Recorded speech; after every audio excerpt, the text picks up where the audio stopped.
And Danny, you talked about the three people. You didn't give the names. You kind of gave, although the first one I believe was Arthur Smith. So Yeah. kind of elaborate on why Arthur Smith would be a potential candidate for us offensive coordinator. Then go into the other two candidates. Yeah, so Arthur Smith is a guy I would like to see. And basically, again, the emphasis here is I want someone who has play calling experience that's done it recently. And Arthur Smith, obviously a 15-season NFL coach, assistant, started off on a defensive side and then went over to be offensive tight ends coach and a quality control coach at Tennessee. Was the offensive coordinator with the Titans at 2019 to 2020.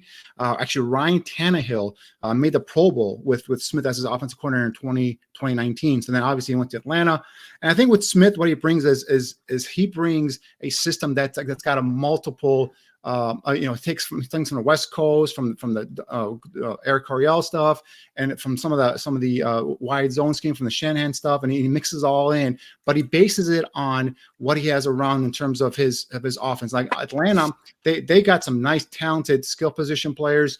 Offensive line was solid, but the quarterback was what killed them. And everyone, talked about, if Justin Fields, that type of quarterback was with, Arthur Smith in Atlanta, I think that would be a nice, combination. I think so. Now why not bring him here? We got a young developing offensive line.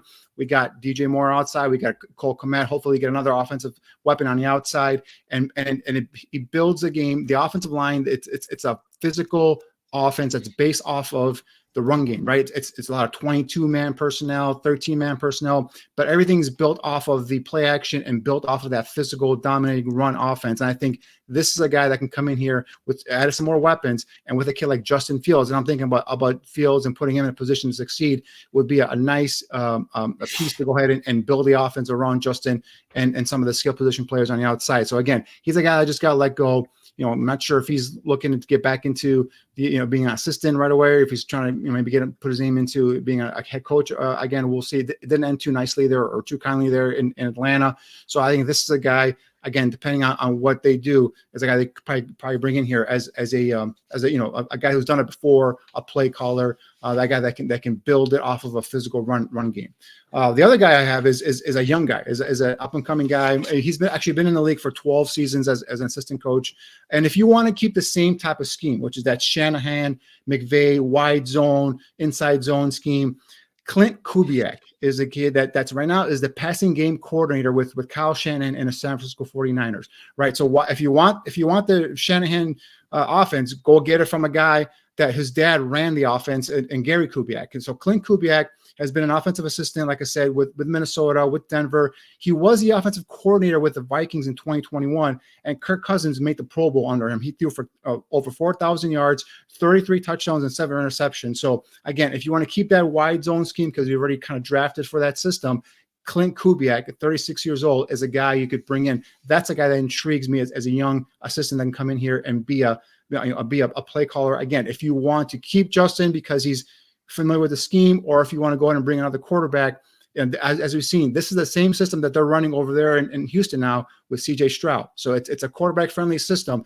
If you go ahead and bring someone they can call plays and that can be actually creative with that system. So the third guy that I think eventually, in my opinion, is going to get the job, and it's all about relationships here in the NFL, right? We talked about Eberflus being possibly on a make it or break it, final year here. So he's going to have to rely on some friends. And the guy that just got released right now is a good friend of his, is Frank Reich, right? Frank Reich, 62 years old. He's a more older coach. Obviously, he's been around. He's been offense coordinator with the Chargers, offense coordinator with Eagles, head coach with the Colts, and obviously this past year with the Panthers. So the other thing with Frank Reich is he just went through this whole process. If you're going to draft a quarterback, he went through the process just last year in terms of going through these pro days and sitting on these quarterbacks and going through. Now, he was forced.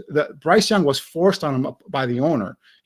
That's not his first guy. Multiple people have told me that wasn't his first choice, but it was forced by the owner. If the owner wants him, what you're going to do? And unfortunately, it just then ended up being ushered out because Bryce Young wasn't competitive. He had nobody on the outside in terms of weapons. Offensive line was shambles. Obviously, we've talked about Bryce Young and his limitation in terms of size. But again, Frank Reich, he's someone that obviously Eberflus was his defensive coordinator with Indy, so they have that relationship there. The thing about Reich is his run game is predominantly zone-based, right, scheme. But he does a nice job in terms of adapting, and he uses gap scheme. You'll see some power, some trap. You see some pin and pull in there as well. Does a nice job of using motion. A lot of times use that motion player as a lead blocker. Jonathan Taylor has some great years running the football with Frank Reich as his play caller. He's known as a guy that can innovate some nice explosive run plays here. In terms of as a play caller. Passing game. Again, his game is just based mostly on the West Coast system, but he's got some principles that I like, right? He likes to make things easy and simple for his quarterbacks. Basically, he likes to put what he calls a triangle concept on one side of the football field, and he floods the DBs with 3 receivers running similar routes. So a lot of those routes are like drag routes, crossers, real quick hitters. That way, that gives the quarterback one side of the field to read. Doesn't have to sit there in a pocket, hold the ball, go sideline to sideline. He gives them easy concepts to go ahead and just fire those 3 receivers. Bam, bam, bam, the triangle. Hit one of these guys. If you're not, you do have a guy in the flat as your outlet. A lot of times you also have a running back running out from the backfield for a real route. So it makes the offense a little simpler, a little more less complicated, if you will, for the quarterback. Plus, he's done it for years. And he's a guy that we talked about earlier. Probably, he said earlier that this Carolina job might have been his last job in the NFL. So we got to see if he's really get back into it here and be a play caller. But because of the relationship with Matt Eberflus, I think maybe he might come in here and might take over the system. And again, if you do draft a quarterback, he just went through this process in terms of going out and finding a quarterback, going through the whole scouting combine and everything like that. So those are the 3 guys I kind of plucked out there. Obviously, we saw Shane Waldron here today. That the Bears requested, Waldron to interview. He was with the Seattle Seahawks, obviously with Pete Carroll now moving on. He's available. So, Waldron also, he came from the Rams. We talk about another guy from the McVay tree, right? Again, we're talking about wide zone, inside zone. I think he did a nice job with Geno Smith this past year, getting him some nice, easy concepts in terms of the passing game and being able to kind of build his confidence up. And we saw what Geno Smith did. So I think that's a curious name as well. I think he's in the 40. I think he's 44 years old. He's been around the league for some time. So again, it looks like they're going to be staying in that same kind of concept, right? Using that wide zone and that zone scheme because they've kind of drafted for that concept, right?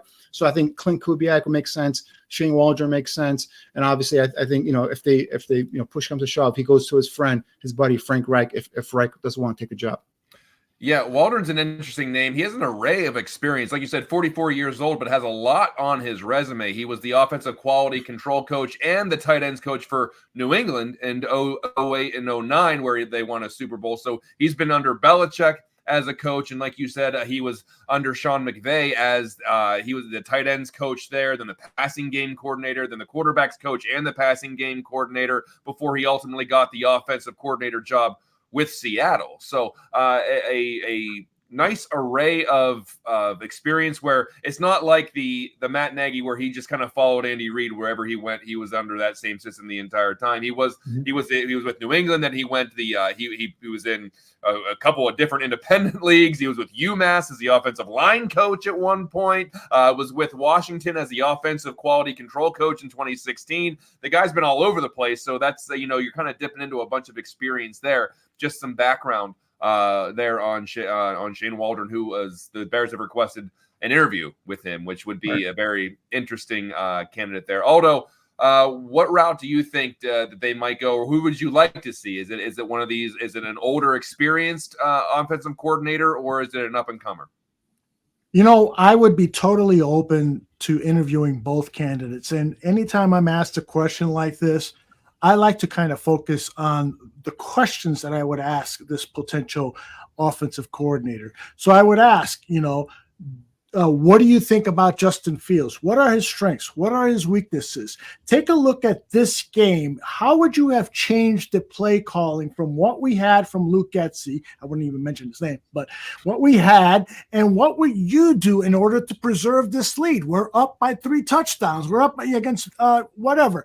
And I would also then say, okay, now let's talk about potential quarterback prospects. If we decided to move on from Justin, who have you looked at? What are your thoughts about that person? How would you utilize that person? So I would really dig in to get as much information about that person and what he thinks about Justin Fields, what he thinks about Caleb Williams, what he thinks about any of the other top prospects. Ryan Poles accidentally said 4 prospects today. And Courtney Cronin, I believe Great it was. catch by Courtney Cronin, by the way. Great catch by Courtney Indeed. Cronin. Excellent catch. And she followed up and asked him, you said 4. And he goes, well, if I said that, I was mistaken. Yeah, you said that, dude. 4, yeah, he said 4. So I would want to talk about those 4 quarterbacks in depth. And then I would, give any candidate, whether he's a veteran and especially if he's a newbie, I would give them a packet of information, not lengthy, especially if they're still coaching during the season. You make some exceptions for certain people, but a packet of what if scenarios. What if this were to happen? What would you do? What if on 3rd and 15, this is happening against perhaps a team that they are familiar with so that they can speak intelligently about it? But the big point here that I want to make here is that it has to be, as Kevin Warren talked about, a very methodical, very thoughtful approach to getting as much information from this candidate as possible so that you can make the best informed decision. That did not happen last time. And that's a big mark against Ryan Poles. As Danny said earlier, when you bring in, 2 coordinators and a head coach who have never had experience at that, you have made a huge mistake as a general manager. So hopefully he's learned from that.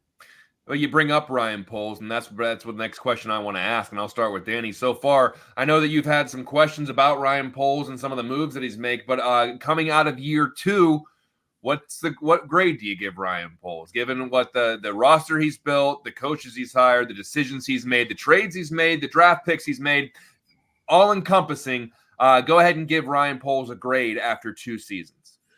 Yeah, I mean, I still like to give him a couple more, at least one more season for his first draft class, but to kind of fully develop. I mean, I think we think Velus Jones is could be a bust there, a 3rd round pick, so that's going to be a large hit there. But I mean, you got 2 starters in terms of Kyler Gordon and Jaquan Brisker in his first draft. Braxton Jones talked about already, a 5th round pick, probably a starting left tackle. So he's got some hits there in his first class. And obviously, this last year we got Darnell Wright, and the trade down for DJ Moore.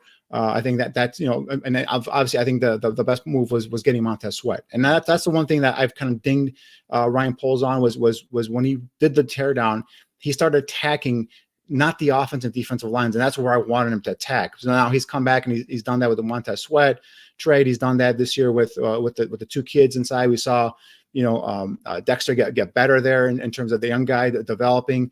I think Pickens, I'm high on Pickens as well. We talked about, Stevenson got better in the second half of the season. Terrell Smith, came in there and showed well. So for me, I think right now I have to give him a C+. I think if I'm being honest, I'm not overly overconfident with in terms of he's going to do a great job moving forward. We'll see, but this is a pivotal offseason for the Bears and the organization. If Ryan Poles at all blunders this offseason, it could set the franchise back for years. Mm-hmm. Although, what grade do you give him so far? Yeah, I'm actually surprised that Danny gave a C+. I think that's a generous grade. I was actually thinking C-, but based on what I just heard from Danny, I might push it up to a C. And the reason why is, as part of the rebuild, I would have sat down with Ryan Poles and asked him, okay, so what do you anticipate in terms of wins and losses in year 1 and year 2 and year 3 of this 3-year rebuild? Assuming that it's a 3-year rebuild, it can't be anything more than a 3-year rebuild, not in the NFL. So I'm going by the predictions that you guys had at the beginning of the season. That's first segment of the video when you guys basically said 8 or 9 wins. And that's what I would have had for year 2 of Ryan Poles' rebuild. They failed short of that, which is why I'm thinking C-. There were these awful mistakes with the Claypool trade and the coordinator issue that we talked about and the inexperience and so forth. So that's why I think they have done some good things in scouting players, but the jury is still out, but it's looking somewhat favorable. Those 2 defensive backs that they got in year 1 of Poles' draft are turning out well. Those 2 interior linemen they got in the 2nd and 3rd round of the most recent draft, one of them looks like he's going to be a really good 3-tech, Gervon Dexter. The other guy, the jury's still out on. He has not had any sustained success. But there's no doubt about it that Darnell Wright at the right tackle position looks like a lock there for the next 10 years. So there's been some good things. There's been some bad things. Just like the head coach and the coordinators that Ryan Poles was a part of hiring, he is also a first-time guy. So you gotta factor that in too. So there it is.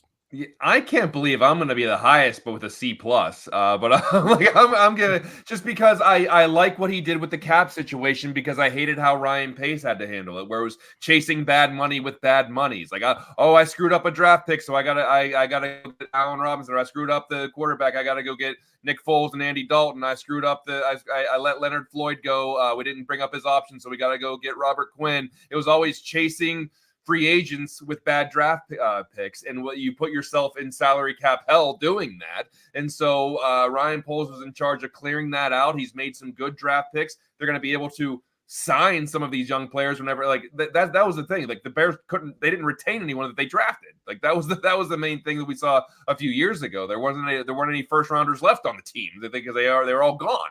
So I think that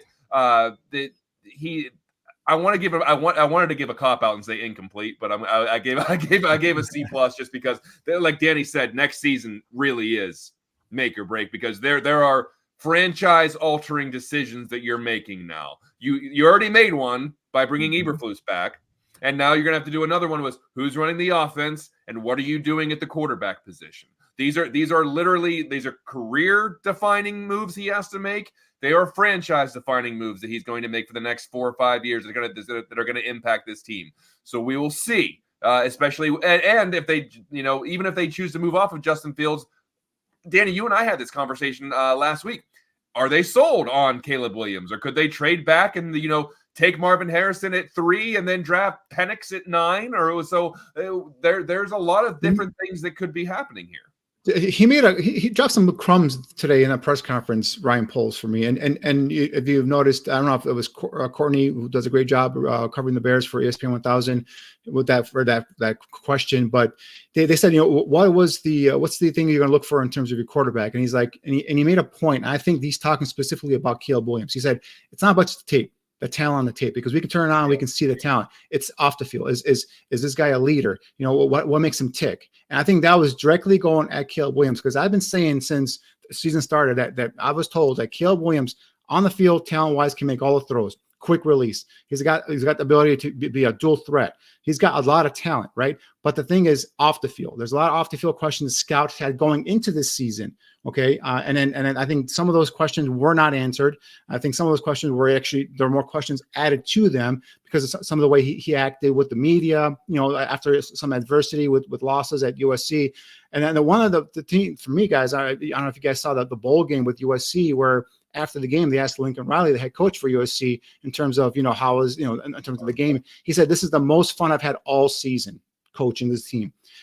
What's the difference there? Caleb Williams wasn't his quarterback, so that is a big red flag for me. And if you take Justin Fields, who the team loves, who pretty much everyone has spoken up for, and you replace him with a Caleb Williams, and he comes in with the attitude, or he comes in with that body language problem and all that other stuff, you're going to lose this team quicker than anything else. And I think then both Poles and Eberflus are out the door. So that's a thing I think he touched on there is. And the other question was, they asked him, when does he expect to trade the pick, if he trades the pick? Because last year they traded it right after the combine.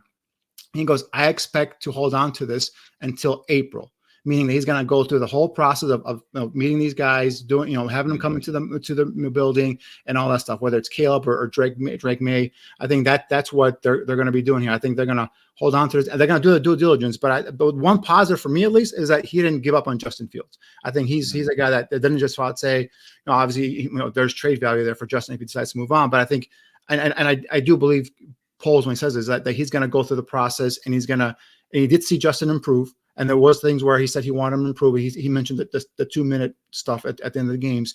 But I think he knows what Justin brings to this locker room and what he brings in terms of his intangibles. There are things he's got to get better at, but I think he's going to give Justin a fair shot.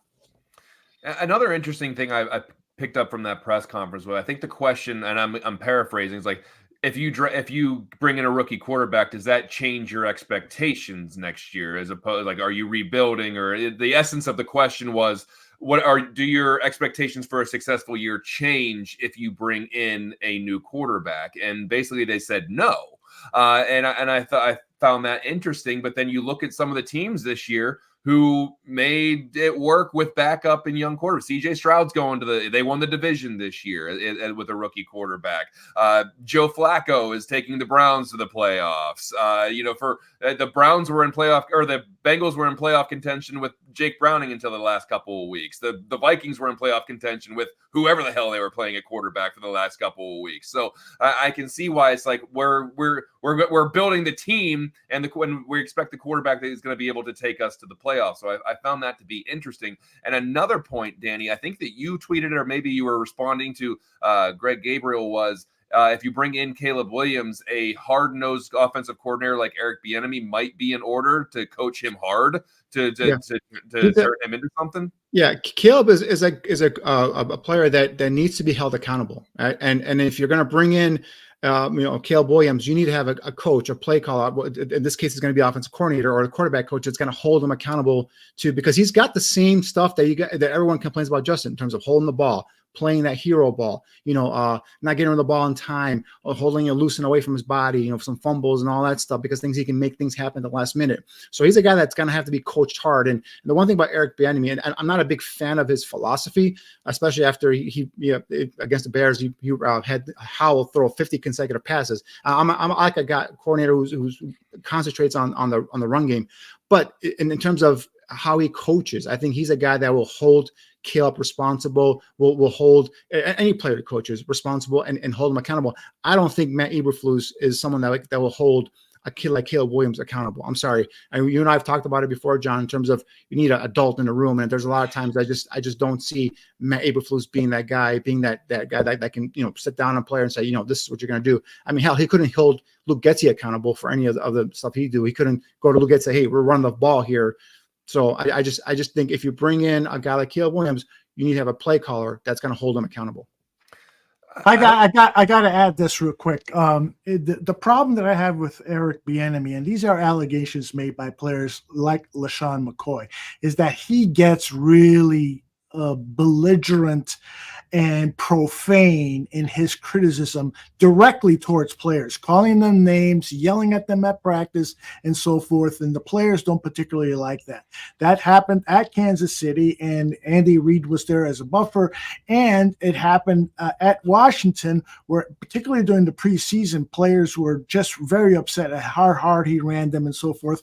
And there are no positive results to point to and say he rode them hard, but it turned out well because the Commanders are in the playoffs or blah blah blah. So my only problem with that is there are the makeup currently of this team, particularly the nucleus players. I don't think Justin Fields or Caleb Williams is going to respond to that type of coaching. Yeah. Particularly, you're talking about Caleb Williams, who's crying into the shoulder of his mom after a loss. I think he's probably maybe the most sensitive quarterback coming to the NFL in quite some time. Yeah. Just to clarify, although I wasn't saying I want Eric Bieniemy I want someone that's going to hold the quarterback accountable. I use him as an example because I know he's the one that does that, right? So whether it's Shane Waldron or if it's Frank Reich or one of the other guys, Clint Kubiak, as long as you hold the quarterback accountable for his mistakes, because I don't think the head coach will. Yeah. As you can find, hopefully you can find somewhere in the middle there. We always unfortunately can't find that happy medium, because Eberflus, like I've said numerous times, seems like a nice guy, seems like a fine human being. I don't know how old Matt Eberflus is, but it looks like eventually he's going to be like that guy in his living room wearing a cardigan and on the recliner who offers you a Werther's original and then wants to tell you an interesting story about an old wooden bridge. Like, he just seems like a nice, boring old guy. But I don't know. Like Danny said, if he's going to, he doesn't have the flair to really hold people accountable. Look at the staff. There's a lot of turnover with the staff just after this year. But let's turn over to a different subject, and that would be Kevin Warren's press conference today, talking about the new stadium, what he's trying to get accomplished, talking about how obviously having over 300 acres makes things more conducive to building a new stadium, but didn't really give any real concrete details on where that's going. Aldo, I'll start with you just because you're our native Arlington Heights guy right now. What do you see happening, or how do you I guess assess this stadium issue that's going on with Chicago? Well, first of all, let me just say this about Kevin Warren. I mean, a very polished presentation. Yeah, absolutely. I one of the things though that bugged me is that there was a lot of corporate speak there, and one of the reasons I did not last longer than 15 years at my last corporate job was because I started kind of talking like I talk, as opposed to how a CEO or a vice president or a senior director. I got to the director level on my job, and then after that, they were like, "All right, it's time to get rid of this guy because he's sharing too much of his own thoughts." So I thought Kevin was a little bit bordering on being too corporate for my taste, but nonetheless, everything he said makes total sense. And the Bears clearly made a huge mistake when they announced publicly that they were going to be negotiating solely with Arlington Heights. And that was before Warren was hired, and he immediately corrected that mistake and started negotiations with Chicago and talked about how beautiful it is to have a football stadium in downtown Chicago and that it's part of the heritage and blah, blah, blah. And that all makes total sense. He's doing it the right way. He is pitting, even though he denied that he is pitting Arlington Heights versus Chicago so that he can get the best possible deal, because Arlington Heights right now wants to screw them when it comes to taxes. By the way, I'm getting screwed in taxes too in my home here, but that's another story. So I do like the methodical approach. And then one other thing that I don't think was mentioned at the press conference today, a few days ago, he had a press conference because he and his wife were donating $1 million to a charity to help kids in need, families in need. And he talked about afterwards that he thought an announcement would be imminent in maybe a month or 2 months from now. So it's good that he is at least in a place where he can make some type of announcement very soon about which direction they're headed. Because, hey, just like you said in the video, John Buffone, there are some people who are 65, 70 years old who haven't seen championships. I'd like to be alive when we see this new stadium. Yeah. So. Yeah, well, I mean, Aldo, would you pay a little higher in taxes if the Bears Stadium was 2 miles from your house? I would not be happy about it, to be honest with you. Yeah, okay. That was a legit question because Sure. I'm sure that's what they're selling to a lot of the tax base is like, listen, this is going to bring in a lot of business to the local economy. You're going to be able to just walk over to the stadium if you really wanted to. I'd actually value your opinion on that. Yeah, well, the thing is, they have to convince me as to what the benefits are. I don't mind paying high taxes if I know it's going for a good cause, for the school system. Our taxes help to pay for school expenses in a nearby suburb. So, I wrestle with that a little bit. Why don't they pay their own and so forth?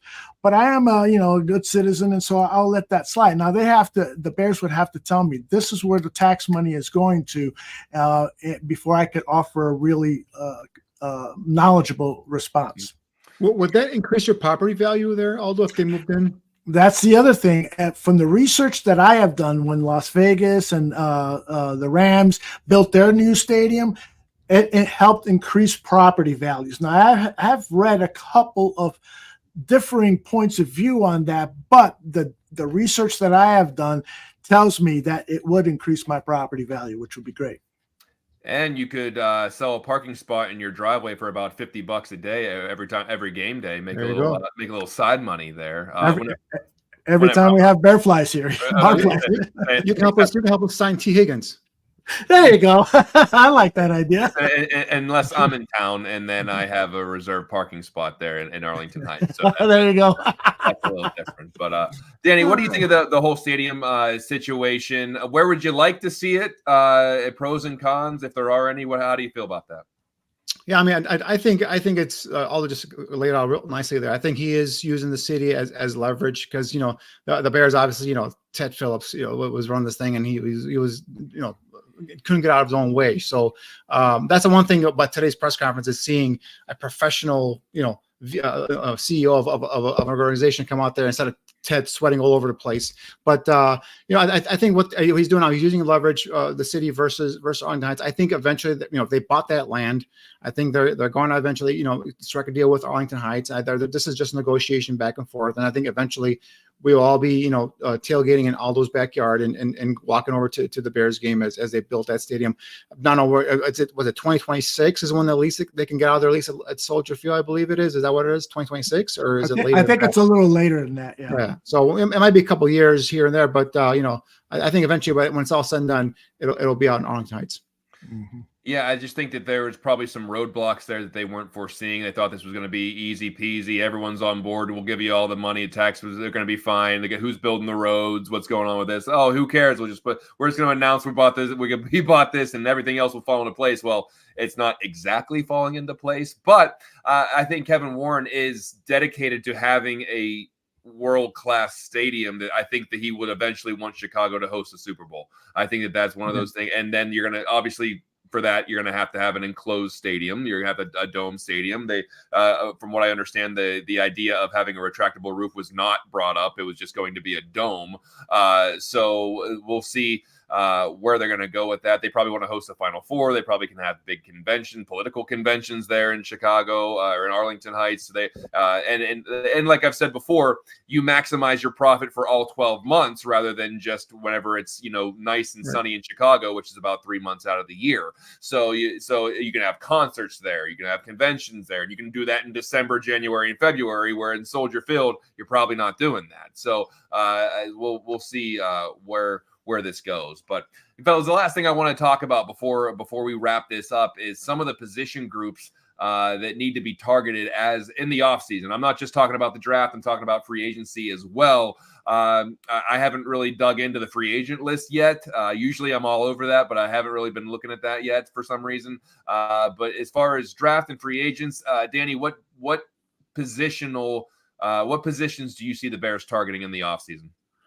Well, on offense, I see an interior offensive lineman, center or another guard, depending on what you do with Nate Davis. He had an up and down season. I know it's his first year of his contract. I'm not sure what the guarantee money is there, but if you can upgrade there, I think you would do that as well.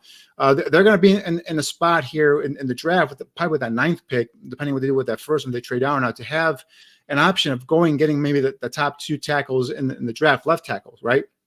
So do you do that? Do you we talked about Braxton Jones in terms of his improvement. Do you kick him inside the guard, switch Tevin Jenkins over to right guard, and go with the rookie left tackle, and now you have your bookend tackle. So that's the thing right there is interior offensive lineman is my first thing. You're gonna need receivers. You're gonna need probably 2 receivers if I had to guess right, because I think Darnell Mooney's not gonna come back. I think St. Brown's not gonna come back, and you have Tyler Scott, DJ Moore. And obviously Velus Jones, I don't know what he's going to do here, going forward, but I think you need at least 2 receivers. And this is a good draft for receivers, right? Obviously Marvin Harris Jr. is the top of the heap there, but there's going to be tons of guys in that first round. You're going to find some guys in the second, third round as well that can come in and help you. So I think receiver and interior offensive lineman on offense is going to be the key there. Defensively, I still want an interior defensive tackle. I still want a dude or an ass kicker and an inside defensive tackle that can provide consistent pressure. I know Dexter and Pickens are young guys. That Dexter shows some promise, and I think Pickens will eventually show promise as well. But I still want another interior defensive guy.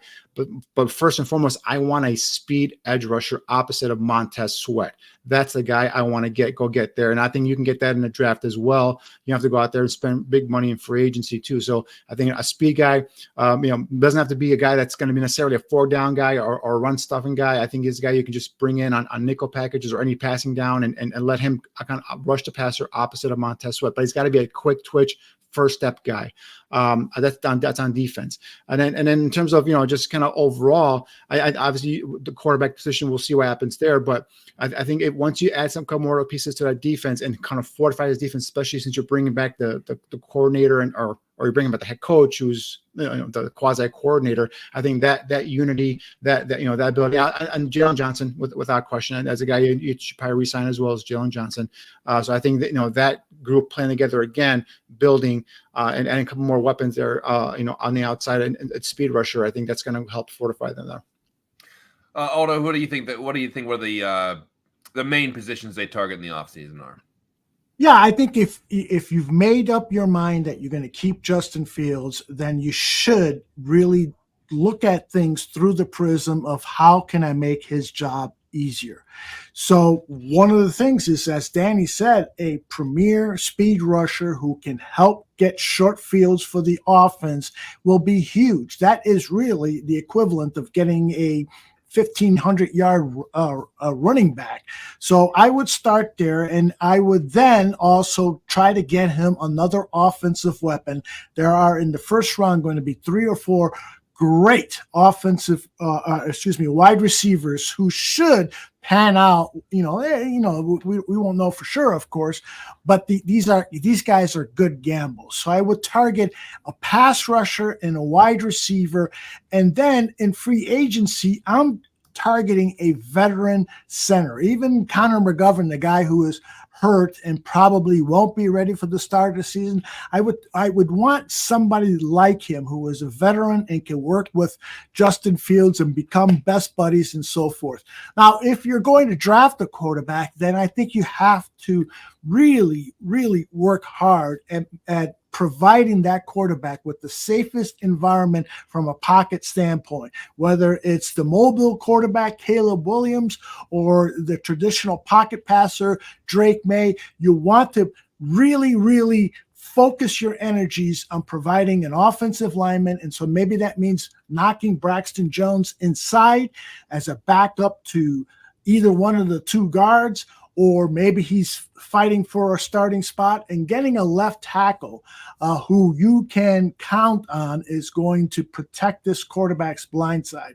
That's a huge part of it. So a lot depends on which quarterback you're going to move in, and that should determine how you're going to focus. You've got to really, really focus in on getting the best assets for your quarterback, and sometimes that could be on the defensive side. Yeah, I agree with both of you. I want to see a stability at the center position. A leader on the line is calling out the Danny the coverage, or calling out the what's the word I'm looking for? whenever the protection scheme. Thank you. Someone who is going to be a captain on that line, also an edge rusher. I want to bring in a young. I wouldn't mind drafting one to go opposite Montez Sweat, who can learn from Montez Sweat, learn from some of the veterans on the defense. The secondary seems to be pretty shored up. Sounds like Jalen Johnson isn't going anywhere from what we heard from the press conference today. Linebackers are solid. They just got to attack the line. A couple more pieces there, and then an edge rusher, and then center on offense. That's where I'm looking at.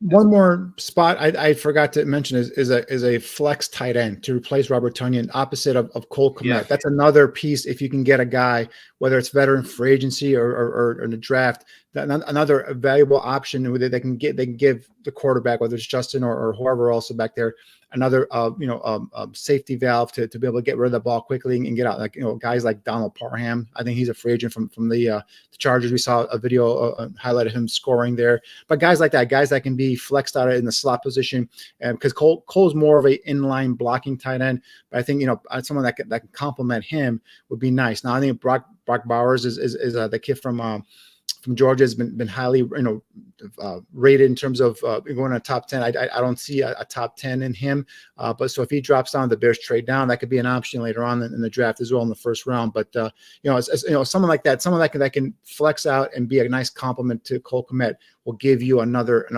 player there at that tight end position.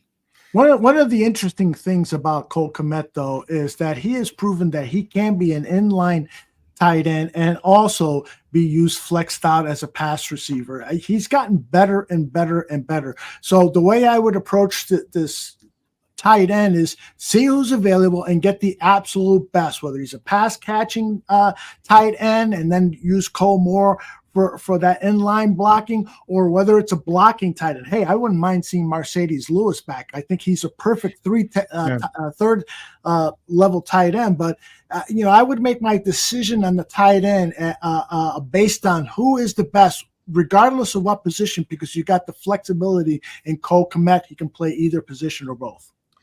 Remember, Danny, I said maybe the new offensive coordinator, I said earlier this year, maybe the new offensive coordinator comes in and said, I'm not taking the job unless Bob Tunyon's here.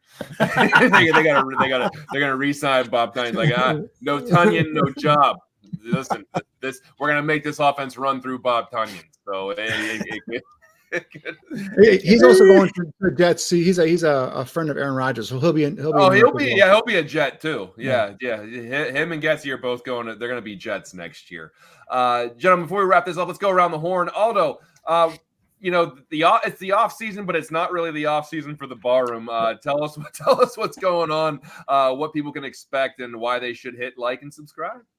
Right. Well, we're going to continue with Gabriel Talks Football. In fact, he and I are scheduled to do a show on Friday. Mike North has got his season-ending show tomorrow at 10 a.m. Central. It'd be interesting to hear Mike's rants about what the Bears have done with over today.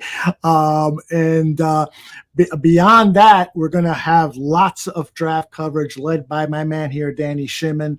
So I think that the best way for people to stay on top of the great Bears coverage that we're going to deliver is to subscribe to the YouTube channel here, Barroom Network, and subscribe to our audio podcast. And trust me, we're going to be working hard at providing you with the best absolute content so that when the draft rolls along, you're going to be well informed and confident in who you want to draft for the Chicago Bears.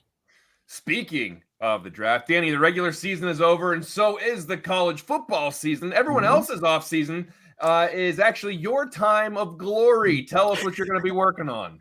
Yeah, I'm ramping up. I think maybe next week, Aldo. I think we're going to kick off Draft on Tap. Obviously, the Senior Bowl is coming up soon. I got my credentials here for the Senior Bowl approved recently this week, so that's all good. And then I don't know if this has been made official or not, but Aldo will be joining me this year on Draft on Tap, and so him and I have already been texting back and forth about prospects that he likes and that I've seen play and all that stuff. So yeah, it's going to be draft intensive here with 2 top 10 picks in the first round. It's going to be a huge offseason, huge draft for the Bears moving forward. Whether they keep Justin, they move on. We'll see what happens there. But we'll see what happens in terms of the coaching staff, and then obviously from there we'll go on. The good thing is we know what Eberflus and the defensive staff likes in terms of defensive guys up front, linebackers, corners, so on and so forth, if they go that route. But offensively, we got to see who the new coordinator is, and in terms of what they like to do, what kind of system they run, scheme, whether it is a wide zone, is it going to be more power based, and that kind of dictates in terms of the offensive lineman you bring in here. All right. Well, and don't forget to like and subscribe to the Barroom Network and set those live alerts, because we're going to be bursting with special episodes about roster moves, free agency, the draft, maybe some different changes going on that could drop at any time depending on what's going on. But that will do it for us tonight. We appreciate you tuning in. This has been... Hey, John, hold on a second. I think it would be really, really cool if you had one last B55 rant for us. I won't turn on the clock, so you don't have to worry about the 55 seconds, but the absolute best way. Wouldn't you agree, Danny? Yeah, I want to see a vein right there pop out your neck there. Let's give us one more big vein pop up rant there. Yeah, just give us one more. No clock. The stage is yours, and then we'll finish the show that way. All right? All right, we're really going to get into this. So, all right, listen, I've been a Bears fan my entire life, much like most of you have been Bears fans for the rest of your life, for all of your life. People come up to me and they ask, why are you still doing this? Why are you still watching the Bears? And it's a simple question. It's an easy answer for me to say. You know what? Because we are Bears fans unconditionally. I've never been alive for a Bears championship. I never got to see Walter Payton play. I never got to do the Super Bowl shuffle. I basically have never seen anything. The only memories I have of Bears success are memories that I never actually experienced. So why do I do it? It's because of the community that we built here. It's because of the people around us. And Bears fans, eventually, we will get it right. We have to hold on to the hope that there is hope. We have to hold on to the hope that bad times will not always be bad times, that there will be good times. There will eventually be a time where we can look at highlights that are not 40 years old. There will eventually be a time where we can buy a championship t-shirt somewhere other than a vintage clothing shop. And so when that happens, all of those bad memories will go away. The 2006 rainy Super Bowl loss to the Colts, away. The 2010 NFC Championship game loss to the Green Bay Packers, it'll go away. The infamous double doink game will go away. So we all have to just keep hoping and keep loving this team unconditionally because we don't have any other choice. It's in our blood. We bleed blue and orange. So we will hibernate, we will wait, and we will continue to hope. We'll see you next season.